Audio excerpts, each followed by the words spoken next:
जी, अस्सलाम वालेकुम dear students. उम्मीद करता हूँ आप सब लोग खैर वाफिस से होंगे।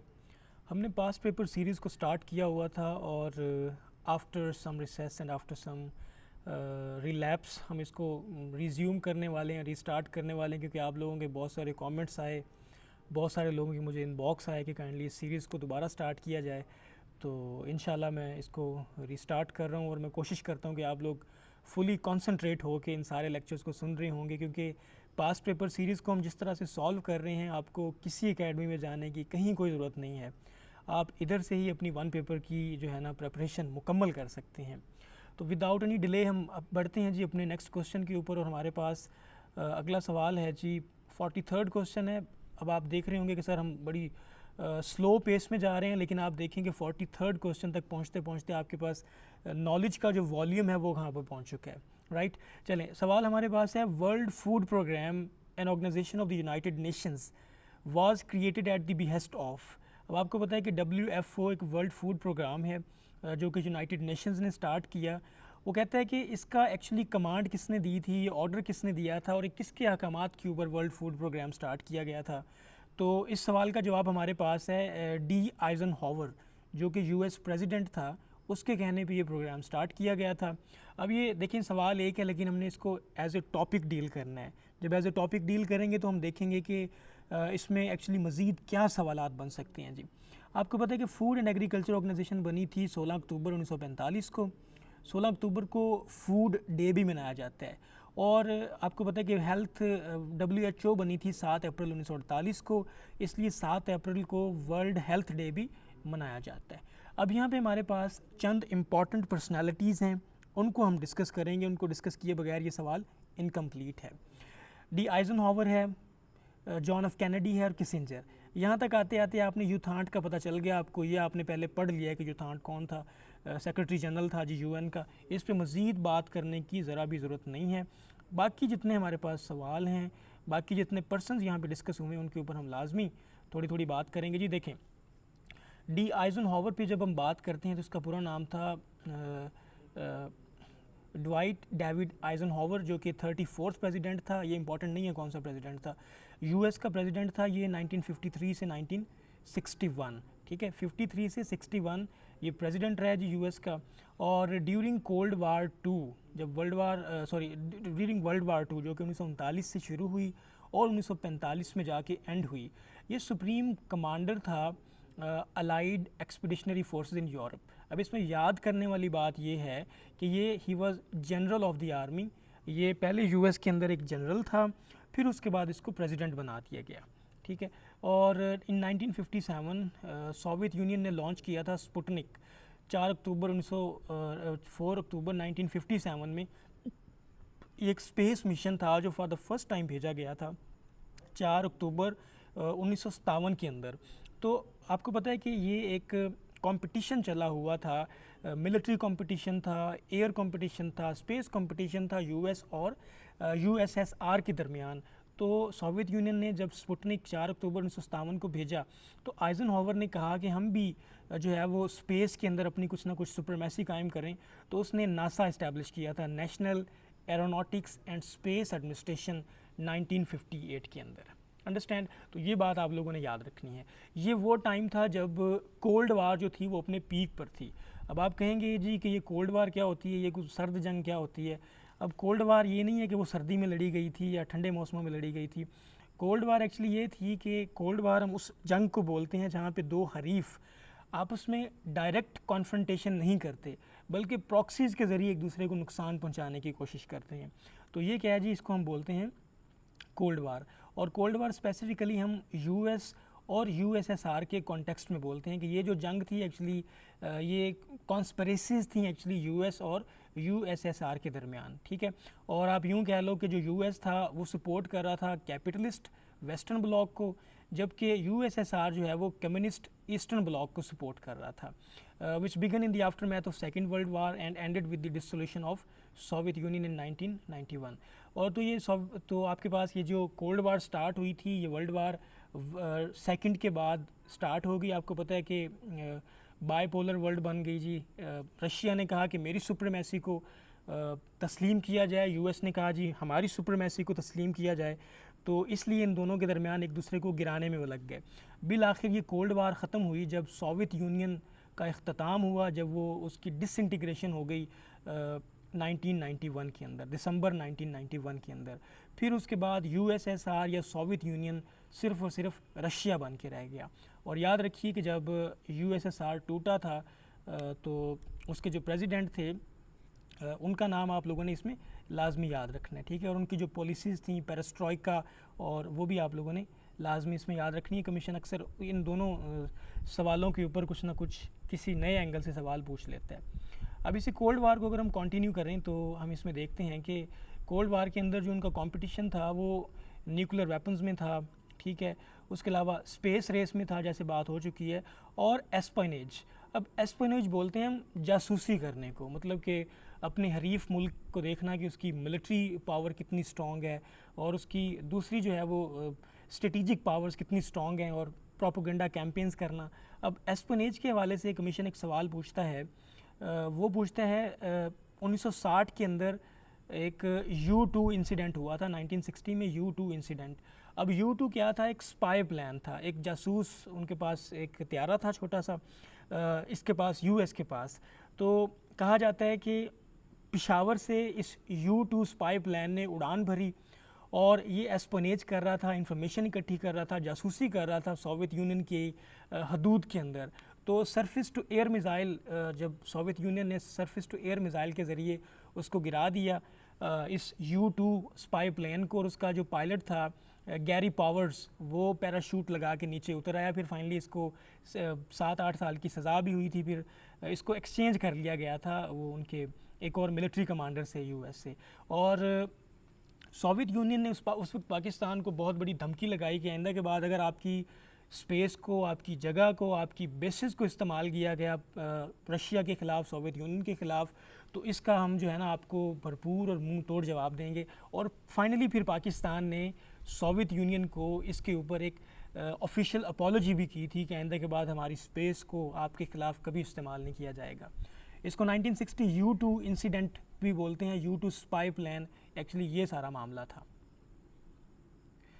आगे हमारे पास ये है कि आपको पता है कि 1945 के अंदर यूएस ने सबसे पहले न्यूक्लियर वेपन का जो है वो एक्सपेरिमेंट किया था हिरोशिमा और नागासाकी पे। तो अब ये न्यूक्लियर वार स्टार्ट हो गई, न्यूक्लियर गेम स्टार्ट हो गई। तो अब चूंकि बैलेंस ऑफ पावर को मेंटेन करना था तो यूएसएसआर ने भी ये चाहा कि उसके पास भी न्यूक्लियर वेपन्स हों ताकि यूएस की सुप्रीमेसी को चैलेंज किया जाए। तो यूएस ने हिरोशिमा के अंदर ये जो पहला न्यूक्लियर बॉम्ब फेंका वो 6 अगस्त 1945 को फेंका, और उसका नाम था लिटिल बॉय। और फिर नागासाकी पे जो फेंका वो 9 अगस्त 1945 को फेंका, इसका नाम था फैट मैन। और इसके जवाब में 1949 में रशिया ने भी जो है वो अपने न्यूक्लियर जो है ना एक्सपेरिमेंट किए, राइट। तो ये इस बारे में थोड़ी सी जो है वो इसकी हिस्ट्री थी। बाकी आप सारे लोगों ने देख लेना है कि इस वक्त दुनिया में कितनी न्यूक्लियर पावर्स हैं, डिक्लेयर्ड, अनडिक्लेयर्ड, और कौन कौन से कंट्रीज़ कब न्यूक्लियर पावर्स बने। आगे देखें जी, ट्रूमैन डॉक्ट्रिन है हमारे पास। जी ट्रूमैन डॉक्ट्रिन अब क्या है जी, इसमें जो तो ये हमारे पास था ट्रूमैन डॉक्ट्रिन। अब आपको पता है कि जो हैरी ट्रूमैन था वो प्रेसिडेंट था यूएस का, और उसने अपना एक डॉक्ट्रिन दिया था। उसका बुनियादी मकसद ये था कि कम्युनिज़म को कंटेन किया जाए, कम्युनिज़म को रोका जाए दूसरे मुल्कों में फैलने से। तो ट्रूमैन डॉक्ट्रिन आया था 1947 में, और इसी के तहत उन्होंने लॉन्च किया था मार्शल प्लान। अब मार्शल प्लान आया था 1948 के अंदर। इसमें वेस्टर्न यूरोप के कंट्रीज़ को रिवाइव करने के लिए, डेवलपमेंट करने के लिए जो है वो भारी भरकम बजट दिए गए, उनको एड दी गई, उनको असिस्टेंस दी गई।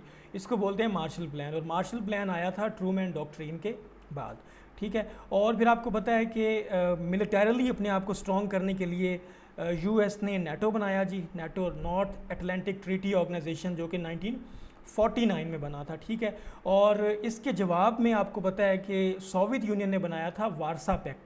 वारसा पैक्ट 1955 के अंदर बनाया गया था।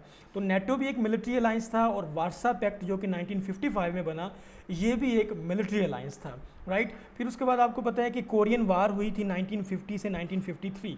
तो कोरिया भी डिवाइडेड था नॉर्थ कोरिया में और साउथ कोरिया में, राइट। तो जो साउथ कोरिया था उसको सपोर्ट कर रहा था कौन?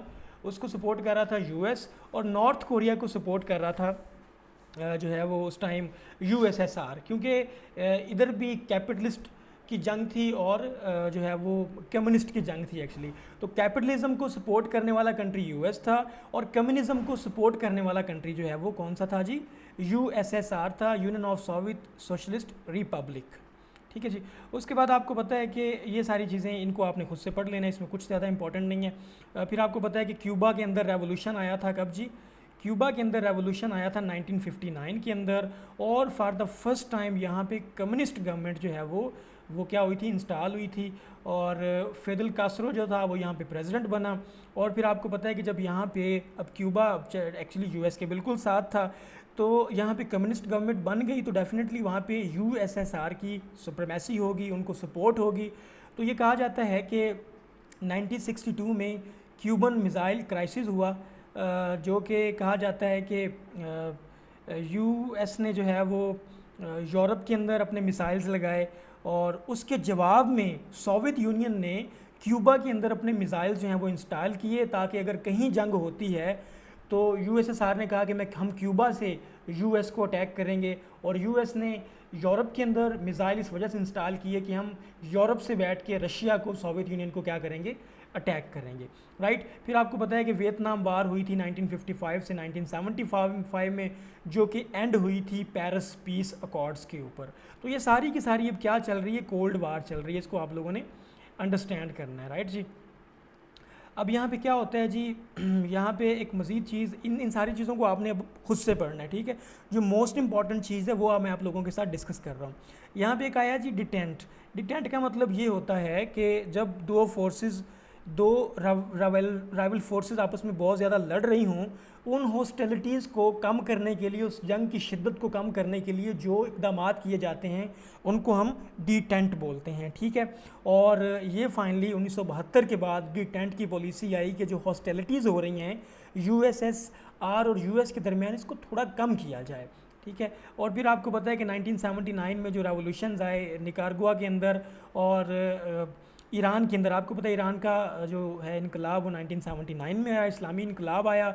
वहाँ पे जो रज़ा शाह पहलवी की हुकूमत थी उसको गिरा दिया गया, और वो हुकूमत मुकम्मल प्रो अमेरिकन हुकूमत थी। फिर वहाँ पे आयतुल्लाह ख़ामनेई जो है उनकी हुकूमत जो है वहाँ पे इस्टेब्लिश की गई थी, ठीक है। फिर आपको पता है 1979 में ही मसाइल बने थे सोवियत अफ़गान वार वाले, जब सोवियत फोर्सेस ने वहाँ पे अटैक किया, फिर जो है वो तालिबान को सपोर्ट किया गया यूएस की तरफ से अगेंस्ट सोवियत यूनियन, ठीक है। ये भी आप लोगों ने याद रखना है। और फिर होता क्या है जी, मिखाइल गोर्बाचेव जो हैं ये 1985 में यूएसएसआर के लीडर बनते हैं। मिखाइल गोर्बाचेव ये प्रेसिडेंट बनते हैं, और इन्हीं के दौर में फाइनली दिसंबर 1991 में जो यूएसएसआर है वो टूट जाता है, और यूएसएसआर से वो सिर्फ और सिर्फ रशिया बन जाता है, ठीक है। ये थोड़ी सी कोल्ड वार की हिस्ट्री थी। अब वहाँ पे कैनेडी का नाम था, तो कैनेडी को भी थोड़ा सा डिस्कस कर लेते हैं। जॉन एफ कैनेडी एक्चुअली ये 35th प्रेसिडेंट थे यूनाइटेड स्टेट्स के।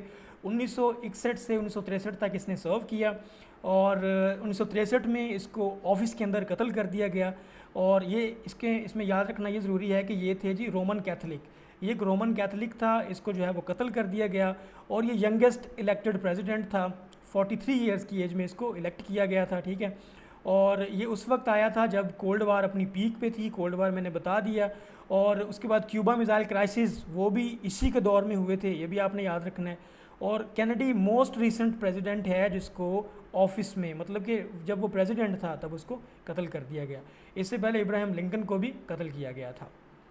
अब क्यूबन मिसाइल क्राइसिस क्या है कि 1962 के अंदर यूएस स्पाई प्लेन्स जो कि जासूस तैयारे थे, उन्होंने देखा कि सोवियत यूनियन ने मिसाइल जनाब इंस्टॉल कर दी हैं क्यूबा के अंदर, ठीक है। और सोवियत यूनियन ने यह समझा कि यूरोप के अंदर यूएस ने मिसाइल इंस्टॉल कर दी हैं, तो इस वजह से उनके दरमियान एक बहुत बड़ी फुल स्केल जंग होने वाली थी।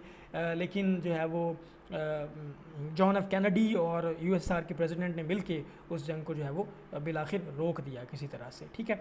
उसके बाद हेनरी किसिंजर है जी। हेनरी किसिंजर क्या था जी? Henry Kissinger secretary of state था यूएस का, ठीक है। और ये नेशनल सिक्योरिटी एडवाइज़र भी रहा है यूएस का, ठीक है। बड़ा अच्छा इसके बारे में कहा जाता है कि ये बड़ा मैच्योर डिप्लोमेट था। अच्छा था या नहीं था? ये रिचर्ड निक्सन के दौर में भी काम करता रहा 1969 से 74, और फिर जेराल्ड फोर्ड के दौर में भी ये काम करता रहा 74 से 77 इसका टाइम था, ठीक है। और ये बेसिकली कहा जाता है कि जर्मनी से आया था, जब इसके पेरेंट्स जर्मनी से आए थे, जब वहाँ पे नाजी जर्मनी ने ज्यूइश को कत्ल करना शुरू किया था, राइट। तो इसके बाद ये प्रोफेसर भी रहा उनकी यूनिवर्सिटी में, यूएस की यूनिवर्सिटी में, ठीक है। और इसने आगे ज़्यादा फोकस किया रियल पॉलिटिक के ऊपर। अब रियल पॉलिटिक क्या होती है? रियल पॉलिटिक हम बोलते हैं जब प्रैक्टिकल मैटर्स के ऊपर और प्रैक्टिकल ऑब्जेक्टिव्स के ऊपर बात की जाए इंस्टेड ऑफ सिर्फ आइडियोलॉजी के ऊपर बात की जाए, ठीक है। तो रियल पॉलिटिक की इसने आगे बात की कि सिर्फ आइडियोलॉजी की बात ना करो बल्कि कोई रियल प्रैक्टिकल कोई बात करो। और डिटेंट के अंदर भी इसने रोल प्ले किया कि जो हॉस्टिलिटीज़ थी इसने आगे कम करवाई यूएस और यूएसएसआर के दरमियान, ठीक है। और शटल डिप्लोमेसी क्या होती है? चाइना और यूएस के दरमियान शटल डिप्लोमेसी इसने कंटिन्यू की थी। अब शटल डिप्लोमेसी बोलते हैं कि जब दो हमसाया ममालिक आपस में डायरेक्ट रिलेशन ना बनाना चाह रहे हो, डायरेक्ट बातचीत ना करना चाह रहे हो, बल्कि कोई थर्ड पर्सन को बीच में इन्वॉल्व करके उनके दरमियान कोई मुफाहमत की जाए, उसको शटल डिप्लोमेसी बोलते हैं, ठीक है। और फिर फाइनली इसी के दौर में पेरिस पीस अकॉर्ड्स भी हुए थे जिसके ज़रिए वियतनाम वार ख़त्म हुई थी, ठीक है। और 1973 में इसमें नोबल पीस प्राइज़ भी मिला था, ये भी आप लोगों ने याद रखना है, जिसके ऊपर बड़ी कंट्रोवर्सी हुई थी। और ये बाकी चंद चीज़ें इनको आप लोगों ने खुद पढ़ लेना है, ठीक है डियर स्टूडेंट्स। उम्मीद करता हूँ कि आपको इसकी भरपूर समझ आ गई होगी।